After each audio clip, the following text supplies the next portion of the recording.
Saint le Seigneur, le Dieu Tout-Puissant, celui qui est, qui était et qui vient. Paix et joie, frères et sœurs en Jésus-Christ. Bienvenue dans votre rubrique Saint du jour, dispo sur notre chaîne YouTube et nos pages Facebook et Instagram.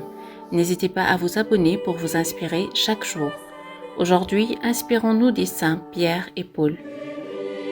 Saint Jean-Paul II nous les présente dans son homélie du 29 juin 2000. Je cite « Mais pour vous, qui suis-je » Cette question sur son identité, Jésus la pose aux disciples alors qu'ils se trouvent avec eux en Haute-Galilée. Il était arrivé plusieurs fois que ce soit eux qui posent des questions à Jésus. Désormais, c'est lui qui les interpelle. Il pose une question précise qui attend une réponse. Et c'est Simon-Pierre qui prend la parole au nom de tous. « Tu es le Christ, le Fils du Dieu vivant. » La réponse est extraordinairement lucide. La foi de l'Église s'y reflète de façon parfaite. Nous aussi, nous nous y reflétons. De façon particulière, dans les paroles de Pierre, se reflète l'évêque de Rome, par volonté divine, son indigne successeur.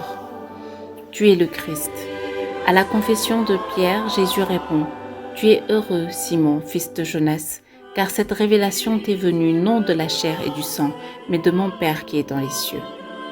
Tu es heureux, Pierre, heureux car cette vérité, qui est centrale dans la foi de l'Église, ne pouvait naître dans ta conscience d'homme que par l'œuvre de Dieu. Car comme le dit Jésus dans Matthieu 11, verset 27, « Nul ne connaît le Fils si ce n'est le Père, et nul ne connaît le Père si ce n'est le Fils, et celui à qui le Fils veut bien le révéler. » Nous réfléchissons sur cette page de l'Évangile particulièrement riche. Le Verbe incarné avait révélé le Père à ses disciples. À présent est venu le moment où le Père lui-même leur révèle son Fils unique.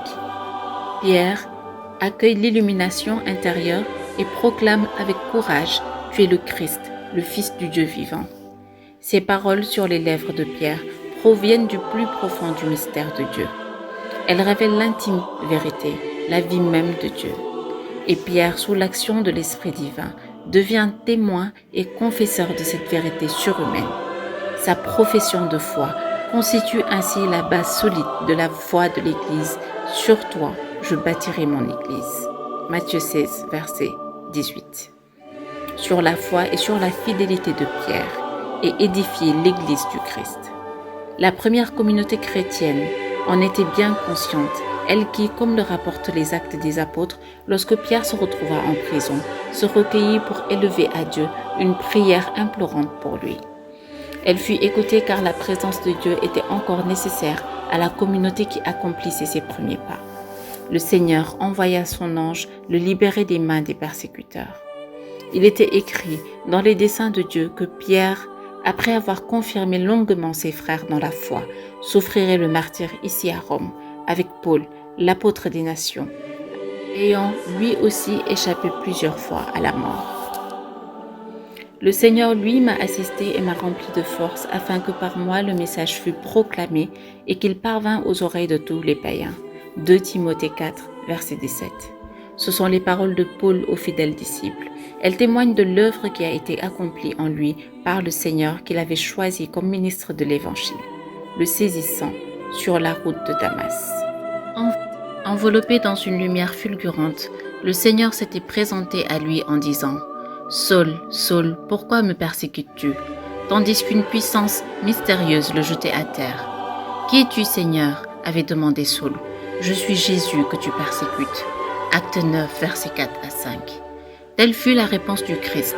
Saul persécutait les fidèles de Jésus et Jésus lui faisait savoir que c'était lui-même qui était persécuté à travers eux. Lui, Jésus de Nazareth, le crucifié, que les chrétiens affirmaient être ressuscité.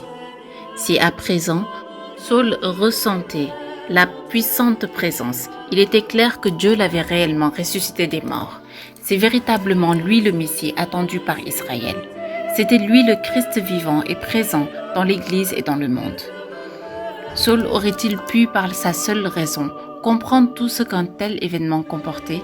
Certainement pas. Cela faisait partie en effet des desseins mystérieux de Dieu. Ce sera le Père qui donnera à Paul la grâce de connaître le mystère de la rédemption. opéré par le Christ. Ce sera Dieu qui lui permettra de comprendre la réalité merveilleuse de l'Église qui vit pour le Christ, avec le Christ et dans le Christ. Et lui, participant à cette vérité, ne cessera de la proclamer inlassablement jusqu'aux extrémités de la terre. De Damas, Paul commencera son itinéraire apostolique qui le conduira à diffuser l'Évangile dans tant de parties du monde alors connues. Son élan missionnaire contribuera ainsi à la réalisation du mandat du Christ aux apôtres. Allez donc, de toutes les nations, faites des disciples. Matthieu 28, verset 19. Aujourd'hui, nous fêtons aussi les saints Cyr et le bienheureux Raymond Lull. Bonne fête à tous les homonymes. À demain pour de nouveaux saints. D'ici là, prions chez nous.